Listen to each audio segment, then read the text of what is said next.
നമസ്കാരം, പ്രവാസി മലയാളിയിലേക്ക് ഏവർക്കും സ്വാഗതം. മടങ്ങിയെത്തുന്ന പ്രവാസികളുടെ നിരീക്ഷണത്തിനും ചികിത്സയ്ക്കും വിപുലമായ തയ്യാറെടുപ്പുകളുമായി ആരോഗ്യവകുപ്പ് രംഗത്തെത്തിയിരിക്കുകയാണ്.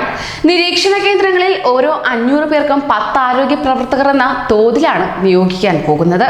ഓരോ ജില്ലയിലും 2 കോവിഡ് ആശുപത്രികൾ സജ്ജമാക്കുകയും ചെയ്യും. ഓരോ നിരീക്ഷണ കേന്ദ്രത്തിലെയും 500 പേർക്ക് വീതം ഒരു ഡോക്ടർ, 2 നഴ്സുമാർ, 2 ഹെൽത്ത് ഇൻസ്പെക്ടർമാർ, 5 ആരോഗ്യ വോളണ്ടിയർമാർ എന്നിവരടങ്ങുന്ന 10 അംഗ സംഘത്തെയാണ് നിയോഗിക്കുന്നത്.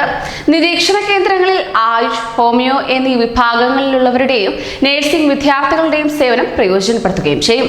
കൂടുതൽ പേരെ ആവശ്യമെങ്കിൽ NHM വഴി താൽക്കാലിക അടിസ്ഥാനത്തിൽ നിയമിക്കാനും തീരുമാനമുണ്ട്.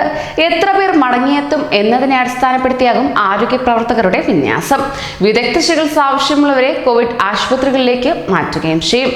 ജില്ലയിൽ 2 വീതം കോവിഡ് ആശുപത്രികൾ ഉണ്ടാകും. വിദേശത്ത് നിന്ന് പ്രതിദിനം 6000 പേരെങ്കിലും സംസ്ഥാനത്ത് എത്തുമെന്നാണ് നിഗമനം. വിമാനത്താവളത്തിലെ വൈദ്യപരിശോധനയിൽ രോഗലക്ഷണങ്ങളില്ലാത്തവരെ വീടുകളിൽ 14 ദിവസത്തെ ക്വാറന്റീൻ സാധ്യമാക്കും. ഇവരെ നിരീക്ഷിക്കാൻ വാർഡുതല സമിതികൾക്ക് രൂപവും നൽകും.